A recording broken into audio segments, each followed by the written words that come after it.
All right, good afternoon. My name's Kimberly King Burns, and I'm with Convergent Solutions. Today's panel is all about artists in Hollywood, whether you're an actor, a writer, performer, director, or producer. We're going to be discussing strategies and partnerships that can help you develop your Hollywood content as a brand and as a franchise. And we have an eclectic panel for you this afternoon that can take you from their early perspective in television, music, film, and the very earliest days of digital media. I'd like to start to my right with Mark Pellington, who just happens to be a showrunner, producing, directing one of the hottest shows on NBC this season, Blind Spot.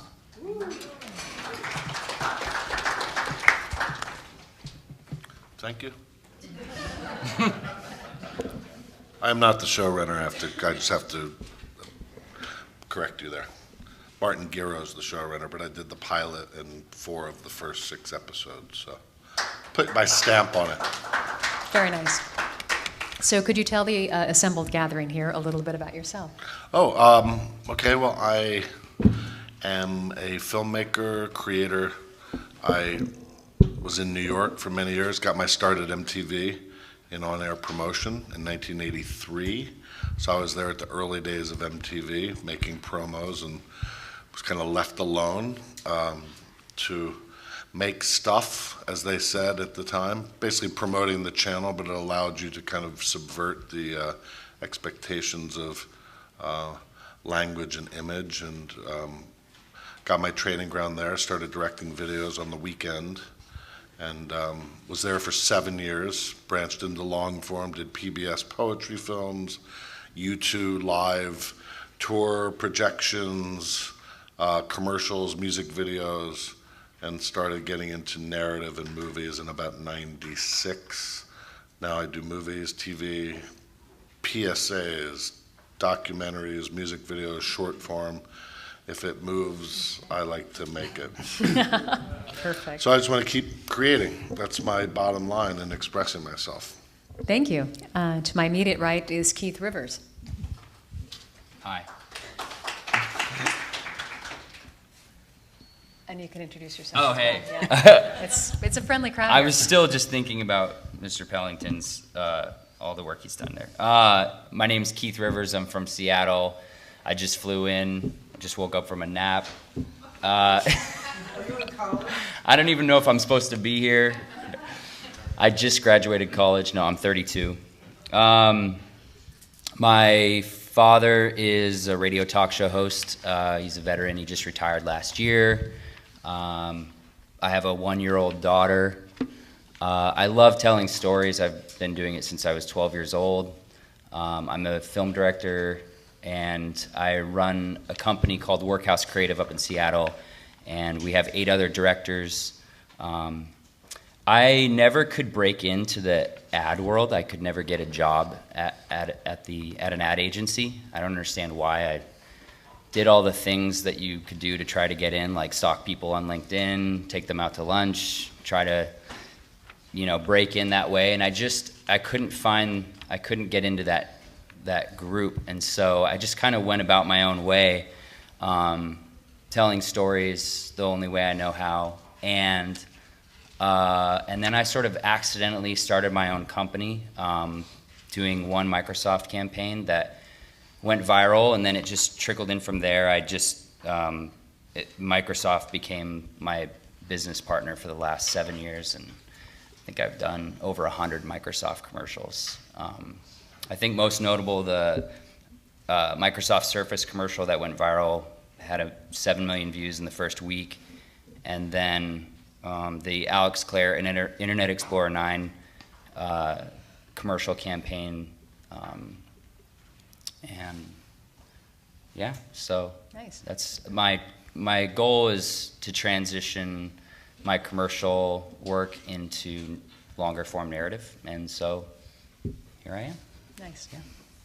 Well, Convergent Solutions has been around since 1995, primarily working with film studios and music labels, educational content providers, to help them integrate continually progressing digital formats into their operating and their marketing capabilities, whether distribution, compression, encoding, and now monetization with the ability to drop visuals into spot video that helps a storyteller monetize their content across a variety of agnostic platform assets.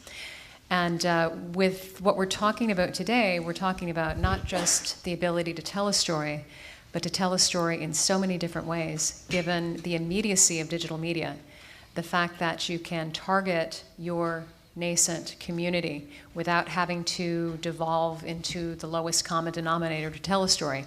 And the opportunities are huge because we've been talking about a lot of these options for years, but we're well and truly now at the forefront of having the bandwidth to really practically pursue it around the world. To my immediate left is Mr. Mike Rotman, who has done some really interesting projects over the years. Quick introduction. It's Mike Rotman, but that's fine. Everybody pronounces it wrong. I've done TV. I wrote for a bunch of TV shows, from South Park to Politically Incorrect with Bill Maher. Started off in late night, so I did that for like 20 years. Name a show, I probably did something with it.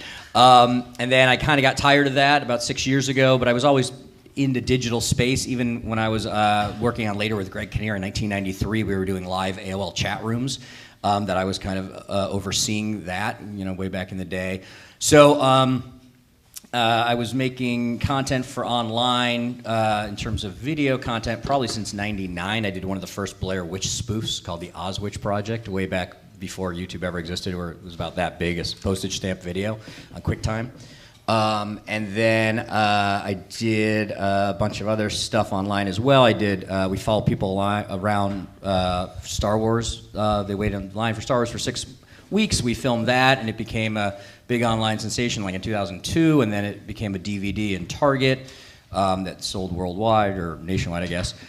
So basically because of that, I landed up leaving TV like 6 years ago. I just got tired of doing reality is what it started to become. After I did like The Simple Life and A911 and then a bunch of bad stuff for E! Entertainment, I'm like, I'm done. So I started my own company called Streaming Garage. Started off as a multi-camera, literally 5 cameras in my garage 6 years ago, where we did a bunch of our own shows. One of the first, I guess, companies really to do live, actual, like 1-hour shows, interactive. Since then, we've sold shows to Nerdist called Kids Court with Andy Kindler. To Aura, Stupid for Movies was a show we did ourselves. They syndicated it on Aura TV, so they bought the rights to that. And then now selling shows as well. We're taking Kids Court now. We're looking for new partners as well as TV. We have a new sports show that we're talking to Regional Sports Network with. It looks like it's about sold. And then I also do write some TV occasionally as well still. I got called in to write this new show called My Crazy Ex, which is different than My Crazy Girlfriend. Different show. So I still kind of mess around with TV comedy, but really with my own new media company more than anything, and also do brand work as well. Comedy Central bought me in a while back to do a whole brand deal with Trojan Condoms. So things like that. It's just kind of anything that happens with content I like to be part of, and to me, there's really not much of a difference at this point between digital and TV. It's all content that you can see on your phone or on your TV. Thank you. And Michael Carente, to my far left, has a pretty auspicious career, having been one of the first writer-directors to really engage across a lot of the different media formats. And I think that his dedication to good writing and creative freedom speaks for itself. Sir. Thank you. So I started about 100 years ago. I made my first little feature in black and white on 35mm film in black and white in the mid-90s. And from there, jumped right into directing American Buffalo with Dustin Hoffman. So it was a big jump from a little tiny, small black and white film to Hollywood and everything that comes along with that. At the time, Dustin was pretty much one of the bigger movie stars. And Dennis Frand was probably one of the bigger television stars. So we made that picture, which led into, I think, Outside Providence that I made with the Farrelly brothers about Rhode Island. We shot all 3 of those pictures in Rhode Island. And then put a bunch of money together with the guy who founded EMC Corp, Roger Marino.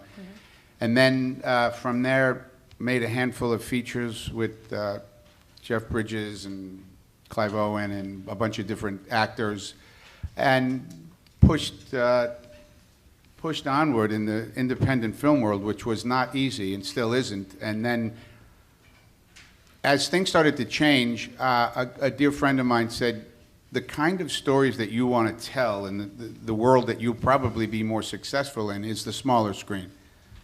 So I have since decided to get out of financing independent film, and I started writing for television and just wrote a couple of pilots. One I'm writing right now for Overbrook that Gary Ross is attached to direct, about a casino in 1955 called the Moulin Rouge, and I wrote a pilot about the beginning of the Federal Witness Protection Program that started in 1963 in Providence, Rhode Island, with and a relationship between the head of the New England mob and Bobby Kennedy and all that fun stuff. So drifting in toward television, and it's a world, it's fascinating. You know, 10 years ago there were 5 buyers, now there's about 60. As of Monday, there'll probably be 70 by Friday. And you make a really good point that dovetails into the beginning of our discussion. We've all kind of come of age with the expectation of having to develop content for a mass medium. But as we've seen as recently as this summer, you know, what seemed to be a constant heavy stream of, you know, comic book heroes making the silver screen, here came straight out of Compton. $28 million budget, grossed close to $200 million, still going strong. And I think what we've seen is the ways in which these smaller, more, you know, typically niche offerings are making their presence known is through innovative use of digital media, viral marketing, music, soundtracks. And so I'd like the assembled panel to discuss the project that they have underway at the moment and what they're doing now that, you know, we realize that digital media and content development isn't just your grandfather's story anymore, that there are so many ways to get the story out there and to engage your audience. Mark, would you like to start? Well, I mean, I don't think you're talking about transmedia, right? You're not talking about a story that can be told in different platforms, right? Because if you decide you want to make a movie, it's still essentially you're looking at it as essentially first and foremost a theatrical exhibition, yet the lines between theatrical distribution and day and date and VOD are all just really blurred. So whether somebody's going to watch it on their phone, I mean, look at Beasts of No Nation. I think at Beasts of now it's like, should I watch it on Netflix? And the review of it was like, the big screen experience of watching that show and the phone experience of watching that show are two vastly different things. Well, you're talking to the distribution format. I'm talking about, you know, what you do to create this content and then make it absolutely a must-see opportunity. Well, you know, I have to say on Blind Spot, as the director of the program, I can witness firsthand the machinery of NBC on all platforms and every content platform pushing and promoting that thing. It just makes me wish that I had a machine like that behind other pieces that I would like to make, because I'm an independent filmmaker still trying to attach to other producers and writers to get something in development at ABC Signature, pitch something at Showtime. So it's either broadcast or cable for television, independent features or studio assignments for movies. So for me to go get a job or create something, it's kind of each medium has its own strategy and platform. And then if I just want to make something, I find music videos or just my own personal means of expression, just to lower the budget and go make a poem or a music video for no money, because I know people who have the cameras and can edit it myself. So that's how I can just get the creative juices flowing, because the other ones are dependent on so many other people saying yes to it. I think too, you know, and anybody can pop in as they want to. You know, brands are looking for feature films to integrate with. So that's a good starting point. One of the things that we're doing right now with McDonald's out in Chicago, we're working direct to brand with them, and they've created this thing called the Global Brand Hub, and it's a really big term. Basically, it's that them listening to their customers via social, and that listening device that they've created, they basically have people 24/7 listening to their social mentions, and they have one social mention average per second, 24 hours a day, 7 days a week. And so this is, for a storytelling perspective, a storyteller's dream to see that kind of content coming in. And so we've proposed to McDonald's to do user-generated content and tell stories in that way. And you can see that their ad agency is also targeting that based off of their TV commercials that are out right now, where they have tweets that are, whether they're real or fake, their customers tweeting about their all-day breakfast. Have you guys seen those at all? Yeah. Yeah, they're great. And so we're kind of capitalizing, I think, on not capitalizing, but telling stories through user-generated content, or finding the most interesting stories that appeal to customers based off of listening. So I think it's a great core principle to sort of listen to the marketplace first and then tell stories that are authentic and geared around that. Can I ask a question, though? I'm not sure that it's like a 2-hour movie versus a 140-character tweet. I mean, it's just to say content is so broad. Do you know what I mean? Somebody tweeting is content, but to what degree? It's so ephemeral, and like, to what degree does something like that last? I think Twitter's a lovely complementary opportunity, but here what we're talking about is the ability to drive your potential fan into an action that virally markets your content. It's not just a commentary, it's not just, the CB set, hey, this is great, go see it.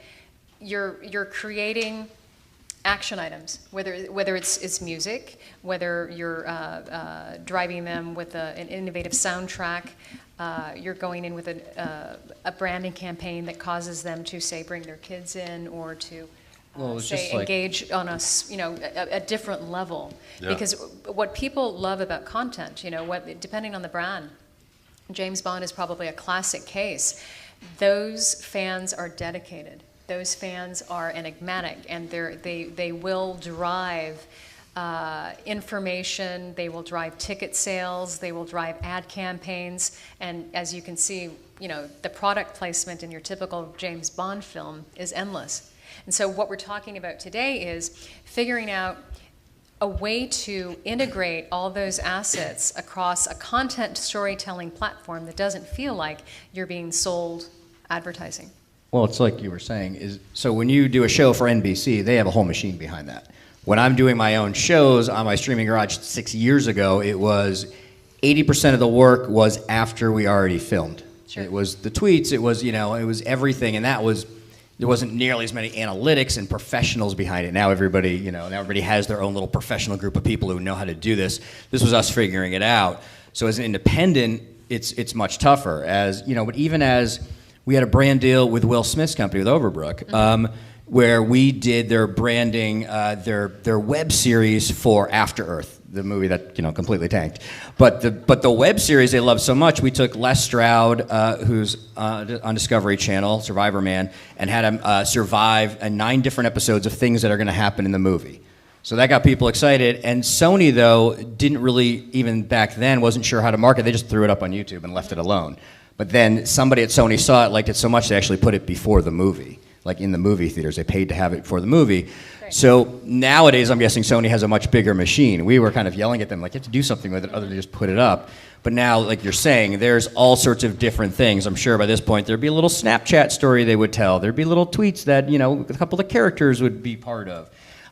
And you know, there's creative ways to do that, but it seems like corporate has come in so much into this new media thing really quickly. You know, 6 years ago there was nobody; it was all independents. 2 years ago it was a lot of independents, and now if you go to these panels, I think we were talking about this before. It's a lot of MBAs with buzzwords who thinks they can make money off these kids on YouTube. So things have sort of changed. Too honest. Is that too honest? To say the least. But things are changing from the individual who was just tweeting to get people to watch, who didn't have a marketing budget for billboards, to now, instead of the marketing budget for billboards, NBC is using all those social media to their advantage, you know, and have probably 20 people on staff just for one show to do that usually.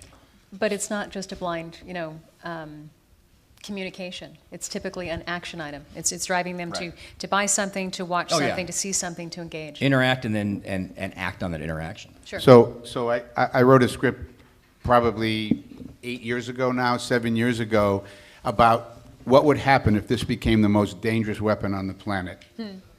It already is. Pretty impressive. And it was a feature that dealt with a young guy who was a Navy SEAL who went to MIT, went over to the Middle East, and figured out a way to create a phone that was so powerful you could talk from a submarine. And the advertising in the film was he was in a submarine talking to his daughter in an airplane, which is a fun idea for a movie. But as he was jailbreaking it, because he knew the kids would jailbreak it, he found out that the megahertz, if you took it below 14 megahertz and you amplified it in the wrong way, it could send a signal through the phone so powerful that it would literally blow your head off. However, the company that was about to launch it, Horizon Communications, said, too bad, collateral damage, we don't give a shit, fuck them. And so they obviously try to stop him because he's about to stop their fortune. This is the movie. Long story, a couple of people recently read that screenplay and went crazy at a company called Big Block here in Santa Monica and thought, what if we took that idea for a movie and incorporated it into a television show, and you had a show that was similar to 24, but that if the phones got into the hands of the wrong people, they would literally have a ringtone. And if you listen to it, and so they took it on, to your point, to a level where they were selling ringtones, phones, everything in this television show. So what started out as a simple idea for a movie turned into, now they're talking about making a 2 or 3 year series about this phone and the people that are trying to stop it from being released and everything that could go wrong with it. And they took it to a place I never dreamed of. For me, it was just a simple cell phone. They turned it into marketing opportunities that are just endless. And we're in the middle of developing that now. And I think that's part of what you're talking about, that what starts off as a simple idea because the technology is growing so quickly. 8 years ago, I thought it was cutting edge. This story gets more and more relevant every single day with the capability of this piece of glass and steel and whatever else is inside of it. Absolutely. I mean, if you think of Toy Story, the very first installation, and I think there have since been 4. I think we're about to ready for the 5th installment. They've brought back entire toy lines. Slinky came back, Sure. Etch-a-Sketch, and because there was an affinity for the film, and then you had savvy marketers, Hasbro, behind the film. And so these are the kinds of action items, strategic positioning opportunities that film studios are taking advantage of because films are not getting any less expensive to create. And they want to be able to amortize the costs across a variety of opportunities. Look at Disney. Theme parks were huge. Theme parks are getting even bigger. Virtual reality and augmented reality. It's not just for theme parks anymore. We're seeing it in the retail space. So as a storyteller, it's not just about, here is my story and, I am an auteur and here is my content. You have the opportunity to make this a lifelong passion if you can unlock the triggers that activate your audience, animate your audience. So you're saying own the marketing rights to everything. I Get- wouldn't take them or for even get granted. crazier. Try to own everything you can. No, you even get crazier. So I just set up a company with a young fella here who works with me, where because I've raised over $125 million in private equity now. With every film that I've made, I raised it in private equity. Nice. So we're setting up a company now that will finance independent pilots. So the average cost of a film that I would make was $9 million, $8 million, $7 million. So let's say you had a fund of $10 million, $15 million, and you financed 12 pilots, a couple of $1 million a rattle. Well, 10 years ago, you'd be a jerk-off because there were 4 buyers. Like I said, there are so many buyers today. If you provide content and then you actually shoot the pilot and control the pilot and own the pilot, you end up with 60% of the back end of owning that pilot. I'm finding that's the hardest thing now is who to pitch to. Well, It used don't to be- pitch to him. Yeah, no, I'm saying with a that's right. pilot. Drop that pilot into the feeding frenzy. Yeah, and make sure it's good. Make sure it's well written. Make sure it's well cast. There's such a desperate need for content. On the investment side, you offer an investor an opportunity to invest in one independent movie. He's one and done. If it gets picked up, he's lucky. Hooray for you. He recoups his money plus his premium and maybe 11 cents, and all his friends watch it in the basement. Have you made one of these indie pilots? We're in the middle of doing one now. Right, so you'll go out and hopefully sell it. Well, sell it or sell several of them because so suppose, Mark, you set up a company for 10 or 12 million and you make 3 or 4 or 5 pilots that are well written. There's 60 buyers. Yeah. Somebody's going to take that pilot. Here's the investment model. You put in $1 million for one pilot, say, or you're an investor. So if that show goes, you get your money back, and then your pro rata share of that $1 million, you recoup on every single episode from then until the show dies. Sure, if it goes. So Yeah. you just have to roll the dice. It's hope same thing that as it works. independent. Same thing as independent. And Yeah. if you and I mean seriously, to your point is same thing when I started. There was 4 people to pitch to. Now you make your own pilot. We're making them for $1,000, and for a $10,000 pilot for new media. That's what we were doing. That's how That's how we sell our shows, because again, we want to own it. So we do. You make the pilot. And now the problem is actually who do you bring it to? In new media, there's not a lot of agents at this point, and they don't want to kind of deal because the budgets are sort of low, and you're still looking at $10,000 to $50,000 per episode, which nobody seems to think it's worth. But as a content creator, which I'm not sure, if everybody's a content creator here or what exactly it is, but for myself, it's almost frustrating because there's so many buyers and you're sometimes not sure who to bring things to, which is not a bad problem to have. But yeah, so many people are buying content right now. You just got to know who to bring it to. How many people in the room are content creators? Okay, cool. Great. Not bad. There's your answer. Yeah, I was going to say. I didn't want to interrupt myself. But So I yeah, think it's the you're range. I think it's all like the budget is the aesthetic and a range of. I make a lot of stuff very low budget, but not pilots. And the lowest budget pilot I've ever done, it's all been broadcast, and the lowest budget's been $5 million, and the highest budget's been $15 million. And that's TV, right? And that's TV. Yeah, Right. that's in Network broadcast. Cable was premium cable. They're all different.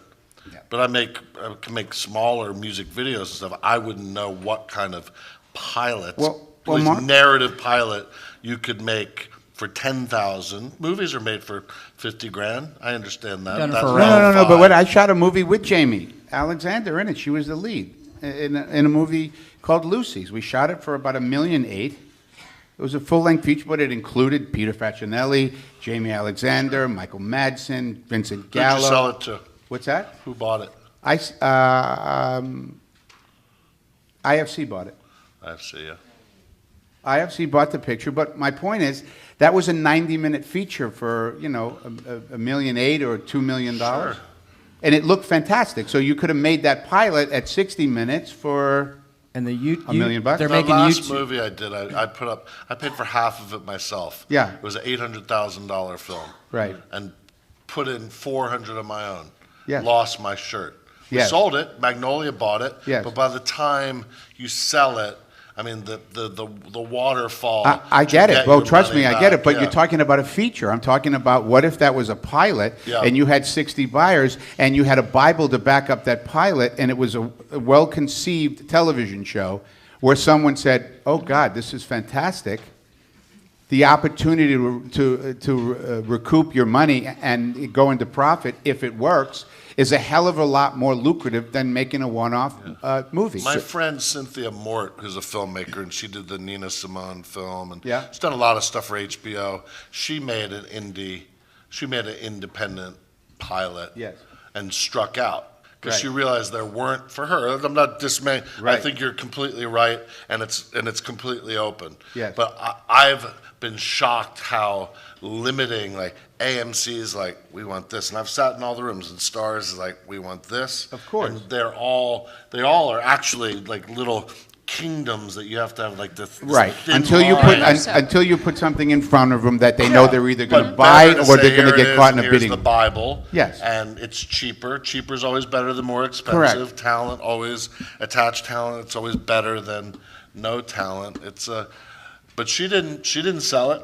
No. So she's Well, that's- sitting well, on her ass with, I mean, it's like, I'm just saying, for all of us who are creators, it's always a risk.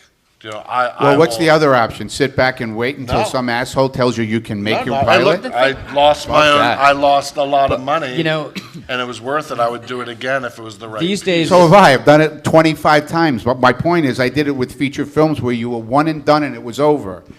And you were hoping that that was going to be as successful as what everything else you were making. My point is, if you shoot a pilot or several of them, 5 or 6 of them, and one of them hits, well, And, Yeah, and by the volume. way, with this whole new YouTube thing and influencers, there's a lot of companies now making YouTuber movies. $250,000 for 90 minutes at the max. They're making it back in the first day on iTunes. Right. That's it. It's that simple. And we're talking pilots. They're talking TV. I'm a little more new media now. You can go shoot your own pilot or a 5-minute sizzle reel. We just shot his 5-minute sizzle reel. It cost $150, I think. I paid an editor. I shot it for free in my own location. And 5 hours after we sent the sizzle to the regional sports network, they wanted to buy it. So you can go big, you can go small, you can go. All cameras are 1080. This is a 4K camera at this point on my phone. Exactly. You can Exactly. shoot it, and I think just coming back to this point, not worrying too much about money is. If you have an idea and you want to own it, you don't want to pitch the idea. You want to show the idea because now you've already done it. And you've taken all the guesswork out of it. They're not going to say, well, who's going to direct it? And who's the auteur? And who's the showrunner? Right. Here, don't think anymore. Just fucking watch it. Which is what they want. Okay? I mean, which is what they want.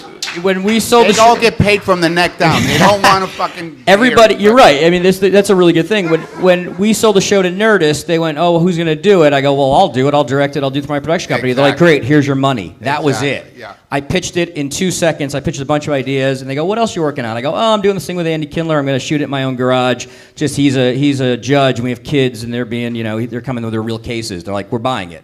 That was my pitch. I didn't even shoot it. And then I went, all right, I'll do it through my company. And they just gave you the money because you know what? They're all really busy. And some of them don't want the pressure.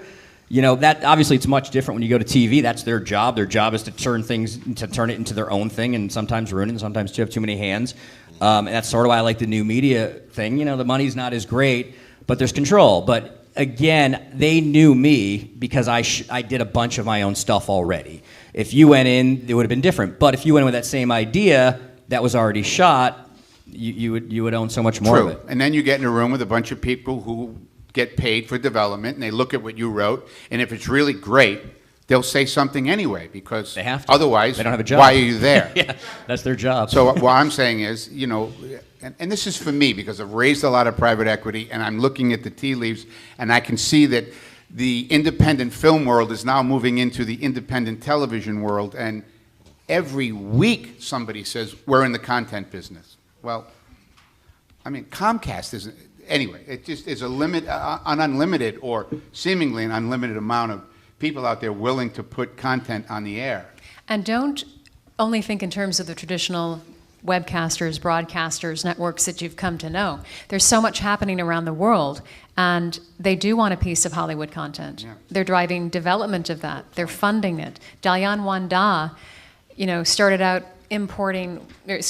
building oil refineries in China, importing liquefied natural gas, and then, oh yeah, by the way, they picked up AMC theaters 2 years ago. Content is huge, And how but do you you have to do your homework as to where the funders are. And trust me, they've all set up offices here in Los Angeles because this is the low-hanging fruit. But don't be dismayed because Control is of the essence, and you're in the driver's seat at the moment because of all the different tools that have made it far less expensive to create full content. You don't have to talk about, $1 million pilots anymore. We were discussing this ahead of time. The numbers are so much smaller. And as long as it's digital, it can be translated into different soundtracks, language tracks. You've really got a huge opportunity. You can drive content monetization. This is an Arrowhead bottle in the film showing here in LA, and it's a Ting bottle for the show that's going to be distributed in Jamaica, or it's going to be somewhat maximized as a can of Heineken for a German show. And it's the same content. That kind of control will help you make a living as a content developer as well. This is a business. If you're independent, which I'm guessing most people are, even I'm independent at this point, how do you find those people? You're saying, do your research, right? And I've heard that many times. What's the best place to go, other than an agent or, what's your opinion on that? In my experience, because we've worked with content developers looking to fund their projects, we've helped them with a variety of funding sources, whether the traditional private equity, venture capital, high net worth individual, to, EB5, which you may not be familiar with, but those are expat visa investments coming in from all over the world, and largely driven by Chinese funding these last 10 to 15 years, but there's been active work done to generate more international funding from Eastern Europe, Russia, South America, the Middle East. Anywhere there's a hot spot on the 6 o'clock news, you can be guaranteed that parents are looking to buy a visa so that their kids can come to college here while things simmer down in the home country. So, with regard to China, you can't just Google, hey, who will finance my next film.com, but it is a matter of networking. And in Southern California in particular, we are such a polyglot community. There are 88 languages spoken in our school district alone. Just by networking with people who do not look like you will drive a lot of information gathering. We were kidding this earlier today. This is the first time I've ever done a panel with 4 white guys. Yeah. And the jury's still out on me. So I've never raised one dime out of the $100+ million, not one dime from anyone in the movie business. Never. Not once. Never going to happen. Waste of time, in my opinion, in my experience. Everybody I've raised money from was a Wall Street guy, a high net worth individual, because the one thing you don't know is what their association is with that silver screen. They've all had some connection with the movies or television at some point in their life. And when they have enough disposable cash or money, and you make the right connection and you know who they are, the guys who buy horses and race horses or work on Wall Street, for example, I made a movie called A Shot at Glory with Robert Duvall in Scotland in 2000. This was when all these kids on Wall Street were making a fortune. Bobby Duvall says, it was his pet project. I said, okay, I'll direct it. Let's raise the money. We show up at an event, and my friends here who knows Bobby really well will attest to it. We show up at an event with 25 guys from Wall Street who all wanted to see Tom Hagen. He's not going to come. Are you crazy? Duvall knew it. He knew it was his shot. He knew I could put the guys in a room. He showed up at this event, 25 guys. He shook hands with everybody because it was a movie he wanted to make. I'd read it. I said, look, I think I can put this financing together. Can you show up for one night? He said, yeah, sure. Shows up. $9 million 2 days later. These guys all right. Wow, how much are the units? 250,000. I'll take one. One? I'm taking 2. And we financed the movie that way. Is it possible? Yes. Is it an anomaly? Absolutely. But had nothing to do with the film industry or television industry. It's almost impossible. Talk to somebody in the industry. I want you to help me independently finance a TV or a movie. It's not going to. It's challenging, I'll say. Now, because we've got limited time here, I do want to get into something that you'll notice if you're following the program for this week's conference.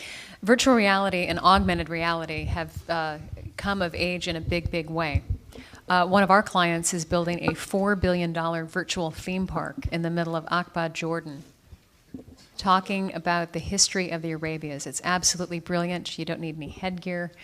There's so much happening with virtual reality that isn't about walking around with your Oculus Rift on. It's often a way to update your retail experience or a way to update your educational experience. I'd like to talk a bit about how we're leveraging the ability to immerse one's viewer in an experience is changing how we approach the storytelling. Mark, would you like to go first? I've only done a few demos with VR through Chris Milk, who's a big player in that universe, and I find it fascinating and incredible and would love to get my hands in it and create kind of an immersive, empathetic, emotional experience for VR, but literally just a kind of, a meeting with him and another demo that was done with me, so I'm in no way. I would love to create in that, in that arena. I'm the same way. I think I haven't really touched it a whole lot either, but it feels to me, just like another aesthetic like 3D. In the short form, I think it's really great. I worry about it in terms of its long form lifespan. Just like any other aesthetic, I think it's, it has to be tastefully used, but I'm fascinated to see more on it. And that's a legitimate concern. The 3D glasses that we first lived through gave everybody headaches. So designers have certainly taken that into consideration. I got a headache when I did it. I mean, it was definitely, Yeah. but you could ask I would think what is the military doing with VR? I would say they're using it. They're at the forefront. Military or the pornography industry would probably be the first two people to capitalize on that technology before. But you make a really good point. Before the consumer at home buy, I did a U2 3D film, and I think people still go see 3D films, and I love going to see certain films in IMAX and 3D. Yet other films I'm more comfortable with seeing in 2D, or that didn't overpower the world and everything get converted to 3D. It'll be interesting to see where it goes. But you're absolutely right. I mean, the military applications are what are currently being repurposed for civilian use. I mean, virtual reality was the first to, start experimenting with communicating with the deaf. We owe a lot to the military. We owe the internet to the military. But certainly with immersive, they're doing it in a big way with, I think, far bigger budgets than we're seeing in Hollywood at the moment. What you were going to say? To me, 3D has always been a gimmick, whereas virtual reality, I think, can be something different. Like you were saying, there's ways to tell story differently in virtual reality. I don't really see 3D as a storytelling device. I see it more as a visual effect device, whereas opposed to virtual reality, I think, as you're saying, there's ways to create empathy. There's ways to create different ways to go. Ways to see things around you that you normally wouldn't see. And then we're such at the baby steps of that. I think 3D was, from the 50s, right? House of Wax or whatever, right? I think that was one of the first ones. What's interesting is, Disneyland, Disney World in Orlando had the Eastern Airlines, the Wings of Man. And that was a 360 immersive in the late 1970s, early 80s that didn't involve headgear. Right. So yeah, the more things change, often the more they stay the same. I'm seeing phones that have that now, right? I'm seeing different people using cameras where then you could they filmed it in 360 and you can see the whole world. Yeah, I think that is more of a storytelling device than 3D to me. That's much more interesting to me in the future of that. Well, tourists certainly took advantage of that, because they were doing 360 immersive travel platforms. And I think we'll see that's probably another vertical that will be changed greatly by these capabilities. I have a hard time writing what I'm writing now, let alone 3D and virtual reality. I'm going to leave it up to all the youngsters to figure it out. For me, it sounds interesting. I just couldn't wrap my small but active brain around it. What was that movie came out? It was a war film, Act of Valor. They're making like an Act of Valor 2 right now, too. Did anybody see those films? Shot on the 5D. It was really game-changing at that time because it was from that POV perspective. And it felt like you were so immersed into those. Were they Navy SEALs? Yeah. So that was really game changing at the time when that came out. Well, now what if you took that same idea but you had this virtual reality device that you put on, and you go to the theater and you could travel wherever you wanted to go. You could uncover all sorts of mystery boxes in terms of what, maybe you don't duck under that bridge and go up into that house. Maybe you go up down the river to explore something else, and maybe there's a surprise element that happens there. It's crazy over my head too to think about how much work it would take to produce something like that. But there's a lot you can do with that. I just think it would be such a headache to do it in the long form, because there's so much to it. And you're giving your audience the opportunity to, you're not pushing content on them as much as you are pulling them in and trying to bring them towards you in terms of where do you want to go, what do you want to do. And so you can create a lot of different choices with that. So I think there's a really cool opportunity to do that with VR, but again, short form. Okay. So what I'd like to talk to now is over and above more traditional means of funding your content development. What are you doing behind the scenes to stretch your budget? What are you doing to make certain that the budget that you've got is going to extend through the length of the project? Are you thinking in terms of monetization strategies at this point? Yeah, I mean, I just blabbed on about it for about 10 minutes longer than I should have, but for me, it's all about television right now. I'm sort of over the whole independent film thing only because I went through it, but coming up with clever ways to attract investors into a world of television where they can see if you're successful, and obviously it's all about being successful, where they have an opportunity to recoup and stay into a television show if it works, it's pretty attractive to guys who could throw $100,000 or $200,000 at a pilot, and you put 20 or 30 of them together, because of, granted it's high risk, high reward. That's the sort of model I've been going after right now. Otherwise, it's really, sit back and wait for permission, and I'm not really good at that. What are you doing in terms of, say, ancillary revenue streams, music, soundtracks, and the like?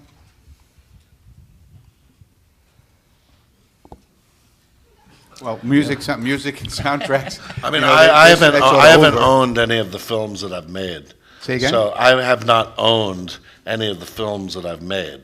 I mean, even if the lowest budget film I made was $800,000, I still never owned it in terms of being able to profit. So that's from a good point. So the you're saying the soundtrack. So the only way that I feel like I could probably is to really own the rights all the way through and profit from a soundtrack sale. Well, I think my question was prompted by the fact that when Straight Outta Compton, to go back to that example, came out, Dr. Dre released an album that was completely unrelated to the film. It was inspired by, and he was savvy enough to drop it 2 weeks before the release of the film. And there'd already been that huge viral marketing campaign around the film, which I'm sure a lot of you saw, straight out of wherever you're from. And that was huge, 7 million impressions just based on that little JPEG. So I thought that was an interesting way to promote a film. Because as you say, one-offs are really hard to fund, much less hard to make money on. So I think we're going to start to be thinking in terms of these complementary ways to promote the film. I think Dre and Jimmy Iovine got huge, deep pockets to market those things. No question. So I think they got huge Yeah. staffs and teams of people coming up with those ideas to put that machinery. But it was still a $28 million budget film. Yes, Yeah, but probably another $45 million in P&A. Yeah, and a huge audience. Good that point. has a I mean, built-in- we did a music show again out of my garage, and we had a bunch of bands. Fits in the Tantrums we broke before they broke anywhere else in my garage, but then we couldn't put it on iTunes because our management's like, we own the rights to that, but we certainly are too independent and too small to be able to cover publishing rights and be able to have the lawyers to convince them. They're like, you have the rights to that show, but you can't then try to make money off it. Good point. So if you're smaller, Okay. that gets much tougher. But we found money. I always wanted to do, since we were messing with live so much for the last 6 years, I wanted to do a game show, worldwide game show, where everybody in the world can play at the exact same time. And then it came to me that we can do this through Bitcoin. Right. Bitcoin, you can pay everybody at once. So we went to a Bitcoin company, and they sponsored 22 episodes of our show. We paid out $40,000 around the world to 28 different countries live every week. So, you know, that was brilliant. and it was just try to find something, because I was just I love game shows, 1970s game shows. They're much more fun than they are today. And that was essentially what we did. You know, we just went out and found a way to do it. And everybody got paid really well, including the winners, including our crew of 10 people. So we were really happy with that. Perfect. I'd like to open the floor to questions. You've been a really great audience. Yes, sir. Okay, so you mentioned EB5, and a lot of people aren't using it for film right now. Have you worked with it to fund independent or individual films? I mean, I only know of one regional center so far, because EB5 funds are funneled through an established regional center that's recognized by Homeland Security. There's one here in the Los Angeles market, Hollywood Film Capital, and I do know that they have successfully funded slates for traditional studios, Lionsgate, Universal, and Warner Brothers. The EB5 program is a job creation program. So right now, the minimum investment is $500,000. That's expected to go up to $800,000. Within a 2-year period, your investment has to generate 10 jobs. And film slates lend themselves to that kind of job creation, at least on paper. and so that's what I was curious about is that because I know the jobs we were setting one up in Miami, and so I was curious how they kept those 2 years of like the jobs being sustained, because they have to be sustainable jobs. And did the money go to funding the company, the production company that was lasting over 2 years? Did it go specifically to the film? From what we understand, with Lionsgate, the funds went to both the actual film project as well as to the relatable jobs like construction gigs, et cetera, because everything counts. You know, as long as you create 10 40-hour jobs, that is part of your mandate.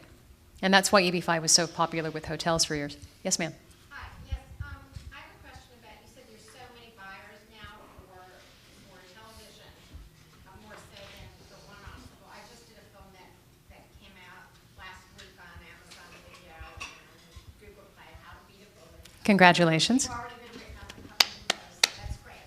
But like, if I were to take that as a pilot, say, to someone, or if I want to take something else, if I don't have an agent, and you said agents don't deal with these companies anyhow, how do I, because I don't have the credits that you guys have, get into those companies? Somehow. Well, that's And I'm not being fresh, No. but that's the answer. Yeah, it's the Somehow you figure it out. And that becomes an old school model as well of you talk to a showrunner, you talk to somebody who has those connections, right? You know, a friend of mine, Paul Feig, who's now a very famous director, when he sold Freaks and Geeks, he had a friend who had a deal, and so he's like, hey, can you read my script? And that's how it all started. It's all networking. Yep. You know, whether it's ProSieben or Kirch Media All or of it. Leon's in front, you know, you figure out where around the world that like the international versions of Amazon are. Takes a long time. No, I know. A friend of mine wrote a picture called Brooklyn Rules. Terry Winter. I want to know if these companies are more receptive to like, are these companies more receptive to like getting calls than say the studios or production companies? I can say yes. I mean, I drive a lot of content development targeting Caribbean expats around the world. I'm from the Bahamas. And you know, whether it's Caribbean Entertainment Network in Ottawa, and then there's a complementary Caribbean Entertainment Video Productions in Vancouver, or in Trinidad, or in South America, wherever there are Caribbean expats, there are buyers, there are advertisers that want to target those people. So yeah, but that's where you get to do the networking, because again, this is informing your particular niche. Well, we've got some good reviews and we're spreading it. I think the fact that you That's just great. pitched it in this room right here is great. Brilliant It's move. word of mouth. But had I not known that, I wouldn't have mentioned back to you that I'm working with Amazon on creating content direct to brand with them too, being up in Seattle. And we have a really great relationship with them. And so, you know, send me a link. Yeah. That's perfect. Somehow. Yes, sir. A lot of, first of all, thanks very much, very interesting film. A lot of brands now are actually trying to get into the content making business, Yes. creating their own in-house production companies, essentially. I'm curious what your experiences are with that, and any of you are working directly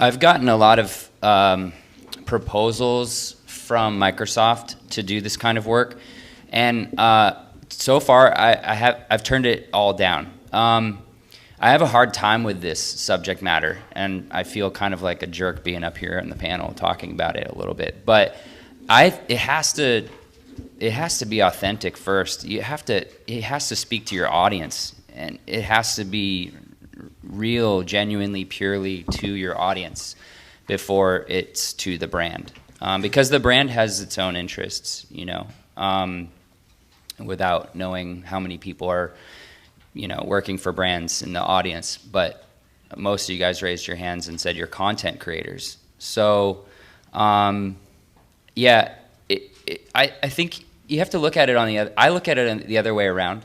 I'm very selective about how to use, you know, strategic brand product placement or whatever it is inside of the piece in order to tell the story. Did that answer? You make a good point. You do make a good point. It's got to be tasteful, or it's going to come off like, you know, chicanery. I did work with Anonymous Content back in the late 90s, early 2000s when they launched the BMW film series. And that was the shot heard around the world because Anonymous Content is a virtual stable of some of the top Hollywood film directors and producers working today. So David Fincher's not going to come in with, you know, something that looks like a Band-Aid for Cheetos. So if you can do it thoughtfully and you can, you know, absolutely drive the sex appeal, and I'm sure that that's going to limit the brands that can participate, it can certainly be done well. James Bond, I mean, Casino Royale was a phenomenal ad for One and Only Club in Paradise Island. You know, and pick the watch, pick the car, pick the girl, pick the shoes. You can do it well, but you got to be careful. But that's what brands are realizing. And that's, just what he was saying is, you know, I was head of production of one of the MCNs 2 years ago, and the brands would just come in and be like, that person's got 3 million subscribers, we want them. And of course the MCN would be great, and then it didn't work. And how come it didn't get 2 million views? And then the MCN would end up buying the views, and they got 2 million views because they still made money. And that happens a lot with these influencers. You know, the brands, I think they're starting to smarten up, but it drove me crazy that they're still not quite there. It's an influencer, we want them. It doesn't work with your brand. Their fans are 10-year-old mostly on YouTube. Seriously, they're 10 to 12 years old on YouTube. They really are. And these brands think it's going to work, and it never does. Well, that's because they're trying to shoehorn the brand into something that's already been created versus conceptualizing a show or a movie around the brand. Right. Oftentimes they come in and say, wow, that's a great movie. Can you slide this in somewhere? And it looks like as opposed to, we just wanted to hold up a Snickers bar on his vlog, and then he ends up holding it upside down, and the brand gets really mad, and the YouTuber doesn't care. It's like, whatever, they pay me $15,000, I'm out. Right. It's very interesting to see brands are starting to maybe come around, you know, but some brands still don't get it. They just want to make something, and they think the numbers matter more than they do. And to be sure, the data analytics are a lot truer and more real now than they ever were. I mean, when I was at Time Warner Interactive in the early 90s, Vaporware was our middle name. We kind of extrapolated the numbers. But now you really do well and truly know that that was a 12-year-old as opposed to the 35-year-old. You do know that they are a shill or they're being hired by a marketer. I mean, you really can get into that. And data analytics is the holy grail. I mean, that's the future. Any partnership you have as a content creator, you need to make sure that you've got somebody on web analytics that can tell you where your content's being downloaded, whether it's being viewed. Remember the days of podcasts when everybody talked about, 5 million downloads. Great. Who actually watched it? Yeah. If your brand is cocaine or loaded weapons, that's an easy one. But diapers, that's not so easy. The audience is going to read when it's BS, too. I mean, when I did the Internet Explorer 9 commercials, the TV spots, how that all came about was they had a really bad commercial that they'd already made. They'd already synced Macy Gray's music onto the commercial, and they brought me in and said, we have a problem, this sucks, what do we do? And I said, you need to redo it. And they said, well, write something up and give it to us tomorrow. And I went back to my iTunes and I just was banging my head. I'm like, this song is not working. This is not working for their brand. This is not telling the story the way it needs to be told. And Internet Explorer, as I was just doing research and just being, just aware of browsers, it was not a cool browser. Like Chrome and Firefox were way cooler, and everyone said, like, the running joke was the only thing good that Internet Explorer is good for is installing other browsers. and so, so that was funny, and I was like, geez, I'm working for these guys, and they're super uncool. What do I do? And they really talked about how they just want to reinvigorate their brand. And yes, the majority of people hate us. And how do you reinvent that brand? And I'm listening to my iTunes player, and my friend a month prior, this guy Blake Lewis, old American Idol runner-up, he gave me this CD, Alex Clare, on Universal Republic, and he said, he's like, this guy's going to be huge someday. Listen to him. And I'm listening to this guy's music while I'm concepting, and just, it's 4 p.m. and I'm freaking out because I have to deliver something tomorrow and it has to be good. And the song pops up and it's called Too Close, and the lyrics go, and it feels like I'm just too close to love you. Oh. And I'm like, that sounds a lot like the audience member, or the customer who wants to like Internet Explorer but doesn't. And so I'm like, I wonder if they would take that risk. I wonder if they would go there with me. So I pitched it, and the guy who was kind of in charge and running the show, he dropped the F-bomb like 100 times, and he loved it. He was like, this is incredible. And he's like, we're doing this. And they'd already spent $250,000 on a sync deal with Macy Gray. There was like no way this was going to happen. But good is good, and that song stuck, and it worked, and they licensed it, and it went out 18 localizations. They spent $350 million on their ad buys, and that song carried that brand. And as for Alex Clare, he went triple platinum. He became. He has you to thank. Yeah. And he became a overnight sensation. But that was the story and the connective tissue for that brand. So my point is. It has to be authentic. It has to be true, and it has to be right for the brand for it to work and for it to be a good idea. And if you can make both work, where you love the content and it's for the brand, and they mesh, then you have synergy. And by the way, I hate that word synergy. It's a stupid word. That No was on buzzwords the list. on this panel. That was on the list. Do we have one more question?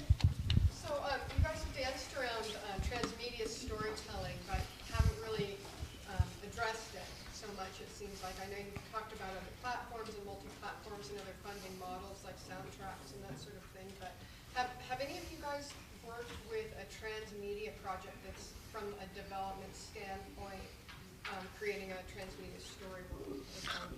I have. A friend of mine is a pioneer in that world named Lance Weiler in New York, and he teaches at Columbia now.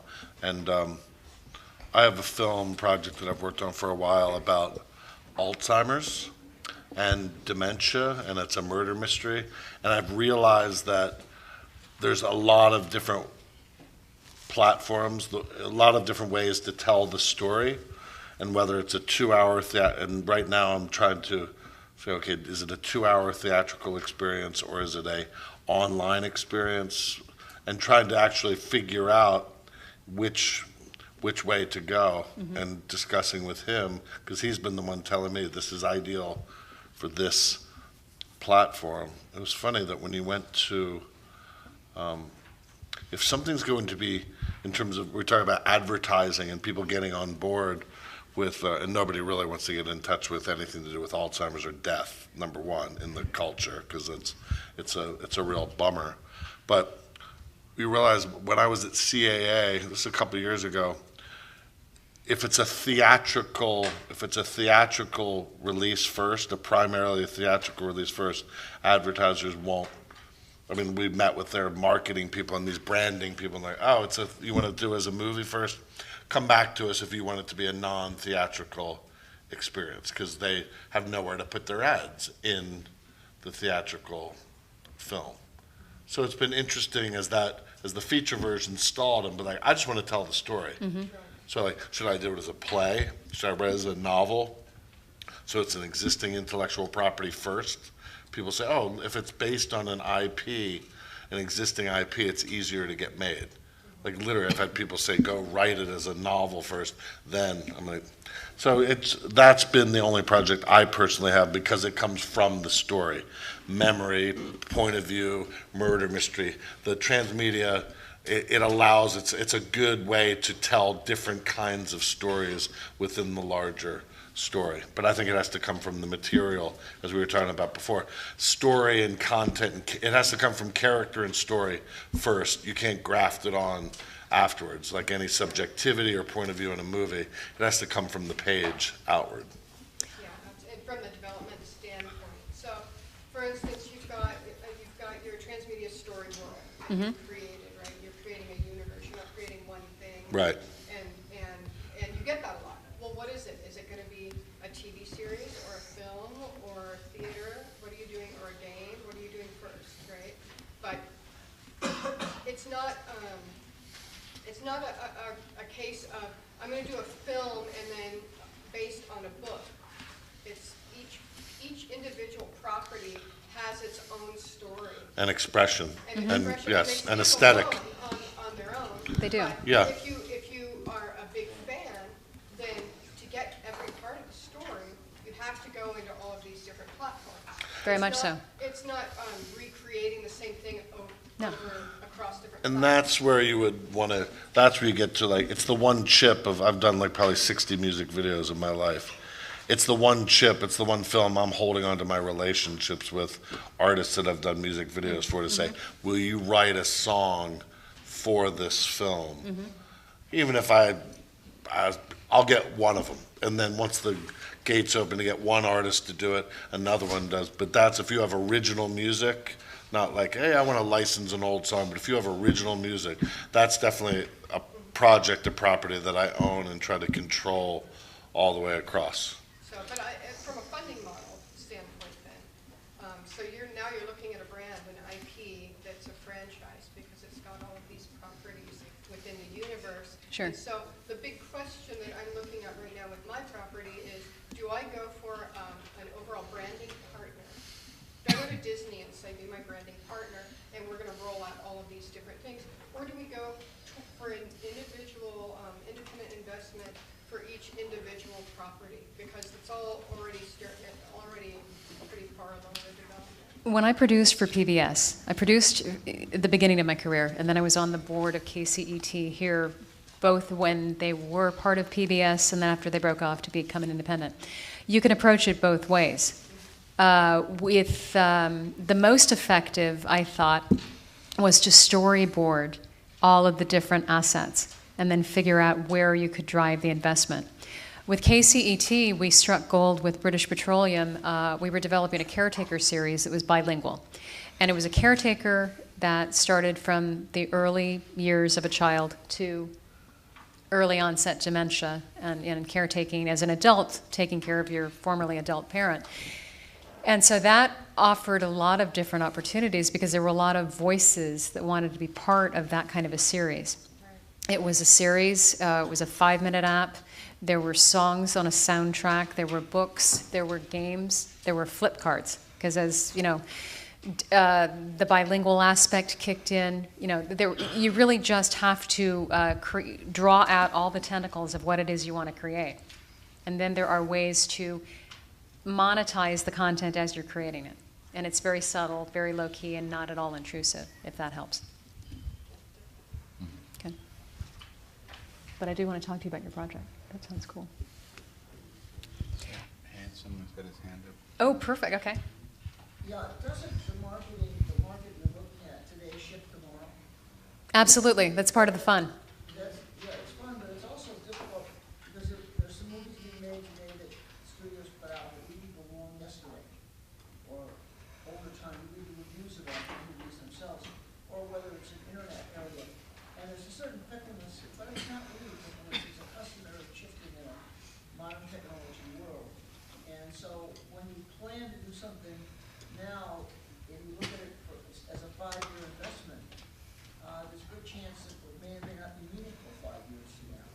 And I don't know how you accommodate that.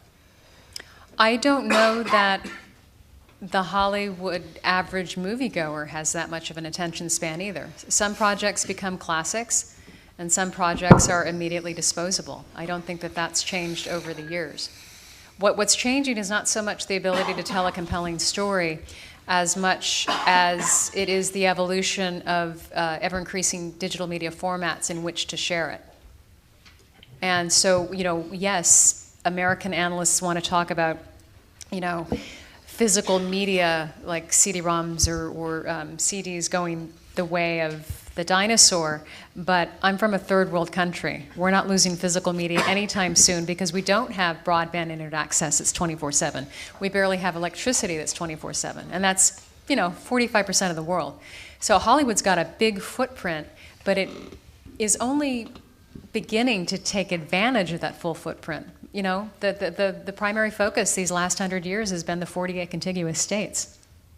I've also been looking at it though, as what appealed to, let's say, millennials age group 5 years ago, now with social media, the openness of media may not have the same appeal, or have shifted its color somewhat, what it is. And you plan a program, you wait 3 years to get it, finally get it sold, finally it doesn't have as much meaning anymore. That's what I was talking about. That's even more incentive to make yourself facile with the digital media tools available so that it doesn't take you 3 years to manifest your vision. Well, yeah, everything's changing. I mean, it's your YouTubers were huge, then Viners were huge, now Periscopers. And literally when something comes out, Meerkat came out, everybody immediately like, oh, this is where I can make the next money, and Periscope came out a week later. 2 weeks later. 2 weeks later. And now Periscope's the big thing. And what's the next big thing? And that's how, look, somebody like a Chris Hardwick, immediately got on Twitter when it first started, and now he built an empire. And same thing with some of these YouTubers. They built an empire because they were all friends with each other and they all started at the same time. It's continuously chasing the next thing. It's a little maddening. What's honestly. really interesting, too, is that there's all this focus in the American media on Facebook and Twitter and Periscope. WeChat is 3 times the size of Facebook, and it's a lot more useful. I can use my WeChat account as a walkie-talkie if I'm lost in a Chinese mall. So pragmatic applications are huge, too. But you can't brand yourself with that, right? I mean, that's no, you that's just a want talking. Yeah, that's you a fall in the background. conversational. Yeah. Yeah. No, but just, there's so many tools around the world, but you do want to figure out what's out there and explore more than just, the sports section of the LA Times, because there is so much out there that isn't necessarily being focused on in this immediate media market. That helps. I can't tell. I think we're time. Thank you so much. I really appreciate it.